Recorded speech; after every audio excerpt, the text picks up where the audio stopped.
સુરત મહાનગરપાલિકાની સામાન્ય સભા પૂર્ણ થયા બાદ ભાજપ અને આમ આદમી પાર્ટીના કોર્પોરેટરો વચ્ચે ભારે હોબાળો મચ્યો.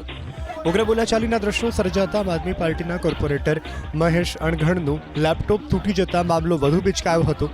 આમ આદમી પાર્ટીના કોર્પોરેટરોએ ભાજપના કોર્પોરેટર પર લેપટોપ તોડ્યાનો આરોપ લગાવતા કહ્યું, લેપટોપની ડિસ્પ્લે પર ભાજપની નિષ્ફળતાઓ દર્શાવવામાં આવી હતી. એટલું જ નહીં, ભાજપ અને આમ આદમી પાર્ટીના કાર્યકર્તાઓએ એકબીજા વિરુદ્ધ નારેબાજી કરીને વિરોધ કર્યો. ભાજપ અને આમ આદમી પાર્ટીના કાર્યકર્તાઓ વચ્ચે ઘર્ષણની સ્થિતિ ઊભી થતાં પોલીસ અને મહિલા માર્શલો પણ મામલો થાળે પાડવાનો પ્રયાસ કરતા નજરે પડ્યા. સુરત મહાનગરપાલિકાની આ છેલ્લી સામાન્ય સભા હતી, જેમાં મનપાના મુખ્યાલય મુગલ સરાયનું નામ બદલી હવે તાપી ભવન અને આસપાસના વિસ્તારનું નામ તાપીપુરા રાખવાની દરખાસ્તને સર્વાનુમતે મંજૂર કરવામાં આવી છે.